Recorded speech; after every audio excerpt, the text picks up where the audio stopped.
Hello दोस्तों, कहानियों की दुनिया में आप सभी का स्वागत है। आज हम सुनेंगे मुंशी प्रेमचंद द्वारा लिखित कहानी अपनी करनी। तो लीजिए प्रस्तुत है। आह अभागा मैं, मेरे कर्मों के फल ने आज यह दिन दिखाए कि अपमान भी मेरे ऊपर हंसता है, और यह सब मैंने अपने हाथों किया। शैतान के सिर इल्जाम क्यों दूं? किस्मत को खरी खोटी क्यों सुनाऊं? होनी का क्यों रोऊं? जो कुछ किया मैंने जानते और बूझते हुए किया। अभी 1 साल गुजरा जब मैं भाग्यशाली था, प्रतिष्ठित था और समृद्धि मेरी चेरी थी। दुनिया की नेमतें मेरे सामने हाथ बांधे खड़ी थी, लेकिन आज बदनामी और कंगाली और शर्मिंदगी मेरी दुर्दशा पर आंसू बहाती है। मैं ऊंचे खानदान का था, बहुत पढ़ा लिखा आदमी था। फारसी का मुल्ला, संस्कृत का पंडित, अंग्रेजी का ग्रेजुएट। अपने मुंह मियाँ मिट्ठू क्यों बनूं? लेकिन रूप भी मुझको मिला था, इतना कि दूसरे मुझसे ईर्ष्या कर सकते थे। गरज एक इंसान को खुशी के साथ ज़िंदगी बसर करने के लिए जितनी अच्छी चीज़ों की ज़रूरत हो सकती है, वह सब मुझे हासिल थी। सेहत का यह हाल कि मुझे कभी सर दर्द की भी शिकायत नहीं हुई। फिटन की सैर, दरिया की दिल फरेबिया, पहाड़ के सुंदर दृश्य, उन खुशियों का जिक्र ही तकलीफ़ दे है। क्या मज़े की ज़िंदगी थी। आह, यहाँ तक तो अपना दर्द दिल सुना सकता हूँ, लेकिन इसके आगे फिर होठों पर खामोशी की मुहर लगी हुई है। एक सती साध्वी, प्रति प्राणा स्त्री और 2 गुलाब के फूल से बच्चे इंसान के लिए जिन खुशियों, आरजुओं, हौसलों और दिल फरेबियों का खजाना हो सकते हैं, वह सब मुझे प्राप्त था। मैं इस योग नहीं कि उस पतित स्त्री का नाम जवान पर लाऊं। मैं इस योग नहीं कि अपने को उस लड़कों का बाप कह सकूं। मगर नसीब का कुछ ऐसा खेल था कि मैंने उन बेहिस्ती नेमतों की कद्र न की। जिस औरत ने मेरे हुक्म और अपनी इच्छा में कभी कोई भेद नहीं किया, जो मेरी सारी बुराइयों के बावजूद कभी शिकायत का एक हर्फ जवान पर नहीं लाई, जिसका गुस्सा कभी आंखों से आगे नहीं बढ़ने पाया। गुस्सा क्या था, कुंवार की बरखा थी। 2-4 हल्की हल्की बूंदें पड़ी और फिर आसमान साफ हो गया। अपनी दीवानगी के नशे में मैंने उस देवी की कद्र न की। मैंने उसे जलाया, रुलाया, तड़पाया। मैंने उसके साथ दगा की। आह, जब मैं 2 बजे रात को घर लौटता था तो मुझे कैसे कैसे बहाने सूझते थे। नित नए हीले गढ़ता था। शायद विद्यार्थी जीवन में जब बैंड के मज़े से मदरसे जाने की इजाज़त न देते थे, उस वक्त भी बुद्धि इतनी प्रखर न थी। और क्या उस क्षमा की देवी को मेरी बातों पर यकीन आता था? वह भोली थी, मगर ऐसी नादान न थी। मेरी खुमार भरी आंखें और मेरे उथले भाव और मेरे झूठे प्रेम प्रदर्शन का रहस्य क्या उससे छिपा रह सकता था? लेकिन उसकी रग रग में शराफत भरी हुई थी। कोई कमीना ख्याल उसकी ज़बान पर नहीं आ सकता था। वह उन बातों का जिक्र करके या अपने संदेहों को खुलेआम दिखलाकर हमारे पवित्र संबंध में खिंचाव या बदमज़गी पैदा करना बहुत अनुचित समझती थी। मुझे उसके विचार उसके माथे पर लिखे मालूम होते थे। उन बदमज़गियों के मुकाबले में उसे जलना और रोना ज़्यादा पसंद था। शायद वह समझती थी कि मेरा नशा खुद ब खुद उतर जाएगा। काश इस शराफत के बदले उसके स्वभाव में कुछ ओछापन और अनुदारता भी होती। काश वह अपने अधिकारों को अपने हाथ में रखना जानती। काश वह इतनी सीधी न होती। काश वह अपने मन के भावों को छिपाने में इतनी कुशल न होती। काश वह इतनी मक्कार न होती। लेकिन मेरी मक्कारी और उसकी मक्कारी में कितना अंतर था। मेरी मक्कारी हरामकारी थी, उसकी मक्कारी आत्म बलिदानी। एक रोज़ मैं अपने काम से फुर्सत पाकर शाम के वक्त मनोरंजन के लिए आनंद वाटिका में पहुंचा और संगमरमर के हौज पर बैठकर मछलियों का तमाशा देखने लगा। एकाएक निगाह उस ऊपर उठी तो मैंने एक औरत को बेले की झाड़ियों में फूल चुनते देखा। उसके कपड़े मैले थे और जवानी की ताजगी और गर्व को छोड़कर उसके चेहरे में कोई ऐसी खास बात न थी। उसने मेरी तरफ आंखें उठाई और फिर फूल चुनने में लग गई, गोया उसने कुछ देखा ही नहीं। उसके इस अंदाज ने, चाहे वह उसकी सरलता ही क्यों न रही हो, मेरी भावना को और भी उद्दीप्त कर दिया। मेरे लिए एक नई बात थी कि कोई औरत इस तरह देखे कि जैसे उसने नहीं देखा। मैं उठा और धीरे धीरे कभी ज़मीन और कभी आसमान की तरफ ताकते हुए बेले की झाड़ियों के पास जाकर खुद भी फूल चुनने लगा। इस ढिठाई का नतीजा यह हुआ कि वह मालिन की लड़की वहाँ से तेजी के साथ बाग के दूसरे हिस्से में चली गई। उस दिन से मालूम नहीं वह कौन सा आकर्षण था जो मुझे रोज़ शाम के वक्त आनंद वाटिका की तरफ खींच ले जाता। उसे मोहब्बत हरगिज़ नहीं कह सकते। अगर मुझे उस वक्त भगवान न करे उस लड़की के बारे में कोई शोक समाचार मिलता तो शायद मेरी आंखों से आंसू भी न निकलते। जोगिया धारण करने की तो चर्चा ही व्यर्थ है। मैं रोज़ जाता और नए नए रूप धर जाता, लेकिन जिस प्रकृति ने मुझे अच्छा रूप रंग दिया था उसी ने मुझे वाचालता से वंचित भी कर रखा था। मैं रोज़ जाता और रोज़ लौट जाता। प्रेम की मंजिल में एक कदम भी आगे न बढ़ पाता था। हाँ, इतना अलबत्ता हो गया कि उसे वह पहली सी झिझक न रही। आखिर इस शांतिपूर्ण नीति को सफल बनाने होते देख मैंने एक नई युक्ति सोची। एक रोज़ मैं अपने साथ अपने शैतान बुलडॉग टॉमी को भी लेता गया। जब शाम हो गई और वह मेरे धैर्य का नाश करने वाली फूलों से आंचल भरकर अपने घर की ओर चली तो मैंने अपने बुलडॉग को धीरे से इशारा कर दिया। बुलडॉग उसकी तरफ बाज की तरफ झपटा। फूलमती ने एक चीख मारी, 2-4 कदम दौड़ी और ज़मीन पर गिर पड़ी। अब मैं छड़ी हिलाता बुलडॉग की तरफ गुस्से भरी आंखों से देखा और हाय हाय चिल्लाता हुआ दौड़ा और उसे ज़ोर से 2-3 डंडे लगाए। फिर मैंने बिखरे हुए फूलों को समेटा, सहमी हुई औरत का हाथ पकड़कर बिठा दिया। बहुत लज्जित और दुखी भाव से बोला, यह कितना बड़ा बदमाश है, अब इसे अपने साथ कभी न लाऊंगा।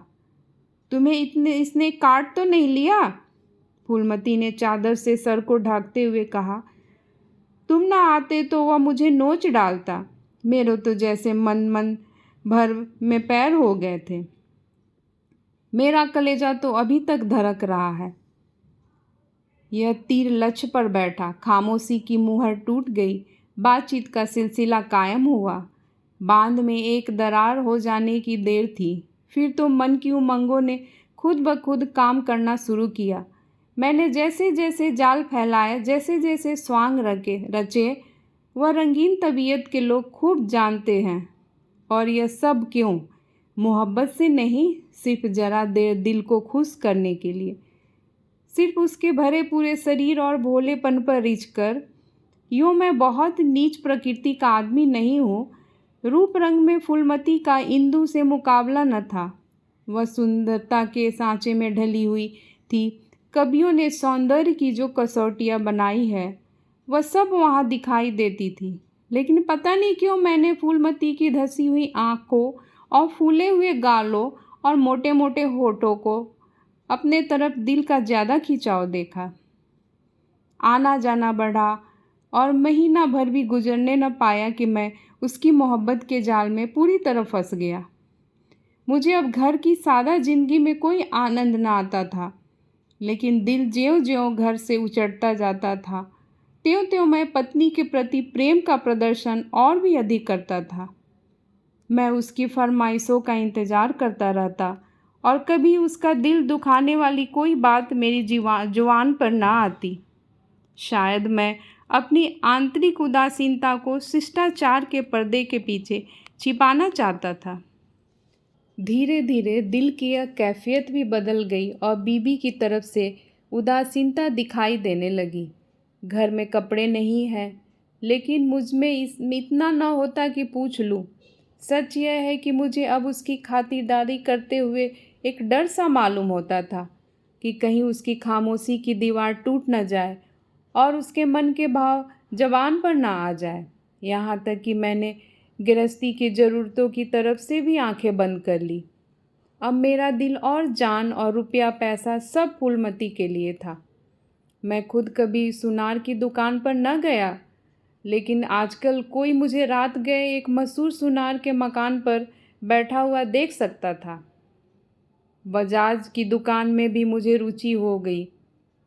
एक रोज़ शाम के वक्त रोज की तरह मैं आनंद वाटिका में सैर कर रहा था और फूलमती 16वें श्रृंगार किए मेरी सुनहरी रुपहली भेंटों से लदी हुई एक रेशमी साड़ी पहने बाग की क्यारियों में फूल तोड़ रही थी, बल्कि यूँ कहे कि अपनी चुटकियों से मेरे दिल को मसल रही थी। उसकी छोटी छोटी आंखें उस वक्त नशे के हुस्न में फैल गई थी और उनमें शोखी और मुस्कुराहट की झलक नज़र आती थी। अचानक महाराजा साहब भी अपने कुछ दोस्तों के साथ मोटर पर सवार आ पहुँचे। मैं उन्हें देखते ही आगवानी के लिए दौड़ा और आदाब बाजार लगाया। बेचारी फूलमती महाराज साहब को पहचानती थी, लेकिन उसे एक घने कुंज के अलावा और कोई छिपने की जगह न मिल सकी। महाराजा साहब चले तो हौज के तरफ, लेकिन मेरा दुर्भाग्य उन्हें क्यारी पर ले चला, जिधर फूलमती छिपी हुई थर-थर काँप रही थी। महाराजा साहब ने उसकी तरफ आश्चर्य से देखा और बोले, यह कौन औरत है? सब लोग मेरी ओर प्रश्न भरी आंखों से देखने लगे और मुझे भी उस वक्त यही ठीक मालूम हुआ कि इसका जवाब मैं ही दूँ, वरना फूलमती न जाने क्या आफत ढा दे। लापरवाही के अंदाज से बोला, इसी बाग के माली की लड़की है, यहाँ फूल तोड़ने आई है। फूलमती लज्जा और भय के मारे ज़मीन में धंसी जाती थी। महाराजा साहब ने उसे सर से पांव तक गौर से देखा और तब संदेहशील भाव से मेरी तरफ देखकर बोले, यह माली की लड़की है? मैं इसका क्या जवाब देता? इसी बीच कमबख्त दुर्जन माली भी अपनी फटी हुई पॉक संभालता हाथ में कुदाल लिए हुए दौड़ता हुआ आया और सर को घुटने में मिलाकर महाराजा को प्रणाम किया। महाराजा ने जरा तेज लहजे में पूछा, यह तेरी लड़की है? माली के होश उड़ गए। कांपता हुआ बोला, हुजूर। महाराजा, तेरी तनख्वाह क्या है? दुर्जन, हुजूर 5 रुपये। महाराज, यह लड़की कुंवारी है या ब्याही? दुर्जन, हुजूर अभी कुंवारी है। महाराज ने गुस्से में कहा, या तो तू चोरी करता है या डाका मारता है, वरना यह कभी नहीं हो सकता कि तेरी लड़की अमीर जादी बनकर रह सके। मुझे इसी वक्त इसका जवाब देना होगा, वरना मैं तुझे पुलिस के सुपुर्द कर दूंगा। ऐसे चाल चलन के आदमी को मैं अपने यहाँ नहीं रख सकता। माली को तो घिघी बंध गई और मेरी यह हालत थी कि काटो तो बदन में लहू नहीं। दुनिया अंधेरी मालूम होती थी। मैं समझ गया कि आज मेरी शामत सर पर सवार है, वह मुझे जड़ से उखाड़ कर दम लेगी। महाराजा साहब ने माली को जोर से डांट कर पूछा, तू खामोश क्यों है, बोलता क्यों नहीं? दुर्जन फूट फूट कर रोने लगा। जब जरा आवाज़ सुधरी तो बोला, हुजूर, बाप दादे से सरकार का नमक खाता हूँ, अब मेरे बुढ़ापे पर दया कीजिए। यह सब मेरे फूटे नसीबों का फेर है धर्मावतार। इस छोकरी ने मेरी नाक कटा दी, कुल का नाम मिटा दिया। अब मैं कहीं मुंह दिखाने लायक नहीं हूँ। इसको सब तरह से समझा बुझा कर हार गया हुजूर, लेकिन मेरी बात सुनती ही नहीं, तो क्या करूँ? हुजूर माई बाप हैं, आपसे क्या पर्दा करूँ? उसे अब अमीरों के साथ रहना अच्छा लगता है, और आजकल के रईसों और अमीरों को क्या कहूँ, दीनबंधु सब जानते हैं। महाराजा साहब ने जरा देर गौर करके पूछा, क्या उसका किसी सरकारी नौकर से संबंध है? दुर्जन ने सर झुका कर कहा। हुजूर, महाराजा साहब, वह कौन आदमी है? तुम्हें उसे बतलाना होगा। दुर्जन, महाराज जब पूछेंगे बता दूंगा। सांच को आज क्या? मैंने तो समझा था कि इसी वक्त सारा पर्दाफाश हुआ जाता है, लेकिन महाराजा साहब ने अपने दरबार के किसी मुलाजिम को इज्जत को इस तरह मिट्टी में मिलाना ठीक नहीं समझा। वे वहाँ से टहलते हुए मोटर पर बैठकर महल की तरफ चले। इन मनहूस वाक़ियों के एक हफ्ते के बाद एक रोज़ मैं दरबार से लौटा तो मुझे अपने घर में से एक बूढ़ी औरत बाहर निकलती हुई दिखाई दी। उसे देखकर मैं ठिठका। उसे चेहरे पर बनावटी भोलापन था, जो कुटनियों के चेहरों की खास बात है। मैंने उसे डांट कर पूछा, तू कौन है? यहाँ क्यों आई है? बुढ़िया ने दोनों हाथ उठाकर मेरी बलाएं ली और बोली, बेटा नाराज न हो, गरीब भिखारन हूँ, मालकिन का सुहाग भरपूर रहे। उसे जैसा सुनती थी वैसा ही पाया। यह कर उसने जल्दी से कदम उठाए और बाहर चली गई। मेरे गुस्से का पारा चढ़ा। मैंने घर जाकर पूछा, ये कौन औरत थी? मेरी बीवी ने सर झुकाया धीरे से जवाब दिया, क्या जानूँ, कोई भिखारिन थी। मैंने कहा, भिखारिनों की सूरत ऐसी नहीं हुआ करती, यह तो मुझे कुटनी सी नज़र आती है। साफ साफ बताओ, उसके आने का क्या मतलब था? लेकिन बजाय कि इस संदेह भरी बातों को सुनकर मेरी बीवी गर्व से सिर उठाए और मेरी तरफ उपेक्षा भरी आंखों से देखकर अपनी साफ दिली का सबूत दे, उसने सर झुकाए हुए जवाब दिया, मैं उसके पेट में थोड़े ही बैठी थी, भीख मांगने आई थी, भीख दे दी। किसी के दिल का हाल कोई क्या जाने। उसके लहजे और अंदाज से पता चलता था कि वह जितना जबान से कहती है उससे ज़्यादा उसके दिल में है। झूठा आरोप लगाने की कला में वह अभी बिल्कुल कच्ची थी, वरना तिरिया चरित्र की था किसे मिलती है। मैं देख रहा था कि उसके हाथ पांव थरथरा रहे हैं। मैंने झपट कर उसका हाथ पकड़ा और उसके सिर को ऊपर उठाकर बड़े गंभीर क्रोध से बोला, इंदु, तुम जानती हो कि मुझे तुम्हारा कितना एतबार है, लेकिन अगर तुमने इसी वक्त सारी घटना सच सच न बता दी तो मैं नहीं कह सकता कि इसका नतीजा क्या होगा। तुम्हारा ढंग बतलाता है कि कुछ न कुछ दाल में काला जरूर है। यह खूब समझ रहे हो कि मैं अपनी इज्जत को तुम्हारी और अपनी जानों से ज़्यादा अजीज समझता हूँ। मेरे लिए यह डूब मरने की जगह है कि मैं अपनी बीवी से इस तरह की बातें करूँ, उसकी ओर से मेरे दिल में संदेह पैदा हो। मुझे अब ज़्यादा सब्र की गुंजाइश नहीं है। बोलो क्या बात है? इंदुमती मेरे पैरों में गिर पड़ी और रो कर बोली, मेरा कसूर माफ़ कर दो। मैंने गरज कर कहा, वह कौन सा कसूर है? इंदुमती ने संभल कर जवाब दिया, तुम अपने दिल में इस वक्त जो ख्याल कर रहे हो उसे एक पल के लिए भी वहाँ न रहने दो, वरना समझ लो कि आज ही इस ज़िंदगी का खात्मा है। मुझे नहीं मालूम था कि तुम मेरे ऊपर जो जुल्म किए हैं उन्हें मैंने किस तरह झेला है, और अब भी सब कुछ झेलने के लिए तैयार हूँ। मेरा सर तुम्हारे पैरों पर है, जिस तरह रखोगे रहूँगी। लेकिन आज मुझे मालूम हुआ कि तुम खुद हो वैसा ही दूसरों को समझते हो। मुझसे भूल अवश्य हुई है, लेकिन उस भूल की यह सज़ा नहीं कि तुम मुझ पर ऐसे संदेह करो। मैंने उस औरत की बातों में आकर अपने सारे घर का चिट्ठा बयान कर दिया। मैं समझती थी कि मुझे ऐसा नहीं करना चाहिए, लेकिन कुछ तो उस औरत की हमदर्दी और कुछ मेरे अंदर सुलगती हुई आग ने मुझसे ये भूल करवाई, और इसके लिए तुम जो सज़ा दो वह मेरे सर आँखों पर। मेरा गुस्सा जरा धीमा हुआ। बोला, तुमने उससे क्या कहा? इंदुमती ने कहा, घर का जो कुछ हाल है, तुम्हारी बेवफाई, तुम्हारी लापरवाही, तुम्हारा घर की ज़रूरतों की फिक्र न करना, अपनी बेवकूफ़ी का क्या कहूँ। मैंने उसे यहाँ तक कह दिया कि इधर 3 महीने से उन्होंने घर के लिए कुछ खर्च भी नहीं दिया, और इसकी चोट मेरे गहनों पर पड़ी। तुम्हें शायद मालूम नहीं कि इन 3 महीनों में मेरे 450 रुपये के जेवर बिक गए। न मालूम क्यों मैं उससे यह सब कुछ कह गई। जब इंसान का दिल जलता है तो जवान तक उसकी आँच आ ही जाती है। मगर मुझसे जो कुछ खता हुई उससे कई गुनी सख्त सज़ा तुमने मुझे दी है। मेरा बयान लेने का भी सब्र न हुआ। खैर, तुम्हारे दिल की कैफियत मुझे मालूम हो गई। तुम्हारा दिल मेरी तरफ से साफ नहीं है। तुम्हें मुझ पर विश्वास नहीं रहा, वरना एक भिखारी औरत के घर से निकलने पर तुम्हें ऐसे सुबह क्यों होते। मैं सर पर हाथ रखकर बैठ गया। मालूम हो गया कि तबाही के सामान पूरे हुए जाते हैं।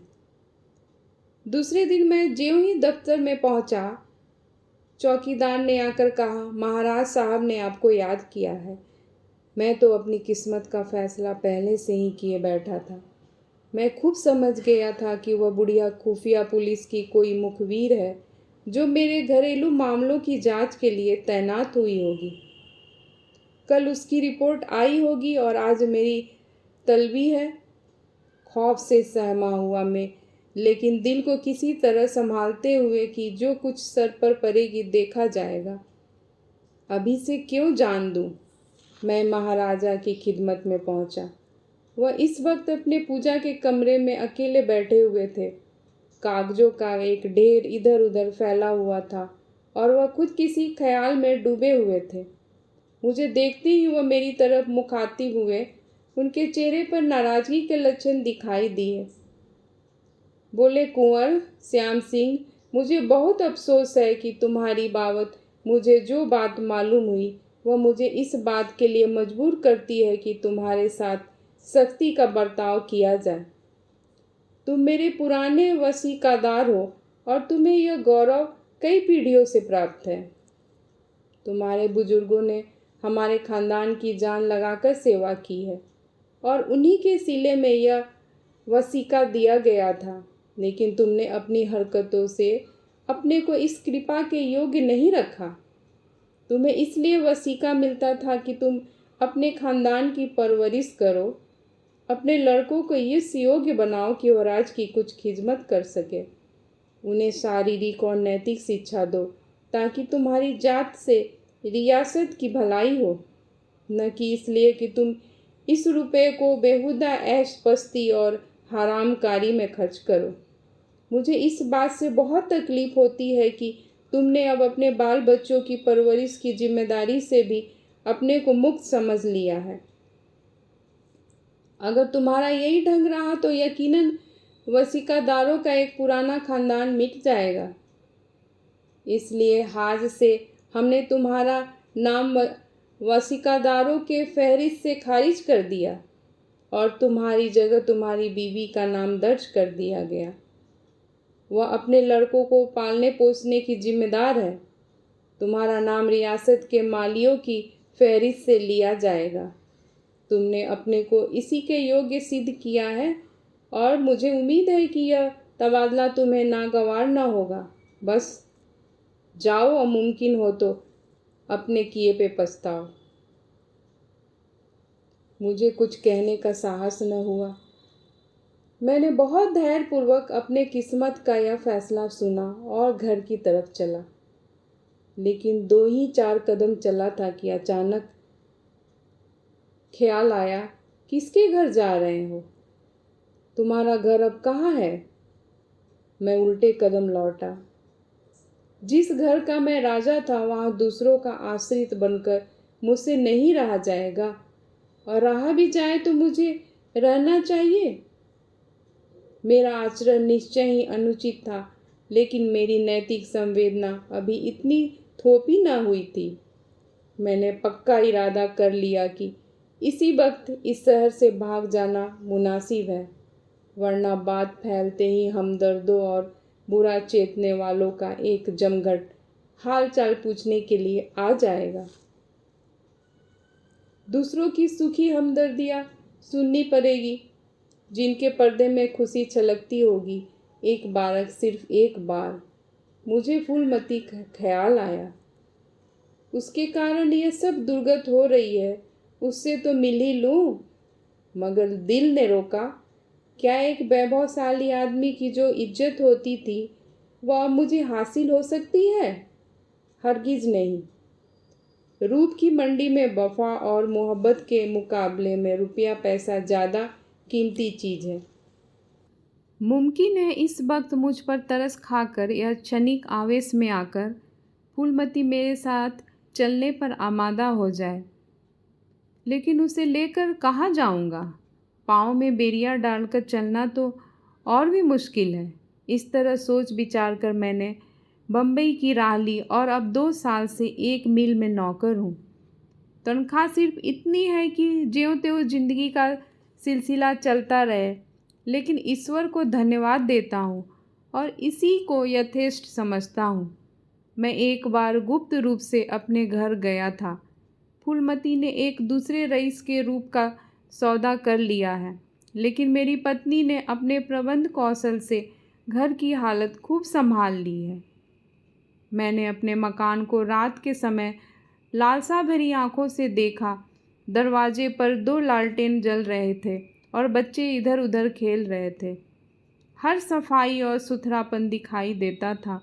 मुझे कुछ अखबारों के देखने से मालूम हुआ कि महीनों तक मेरे पते निशान के बारे में अखबारों में इश्तहार छपते रहे, लेकिन अब यह सूरत लेकर मैं वहाँ क्या जाऊँगा और यह कालिख लगा मुँह किसको दिखाऊँगा?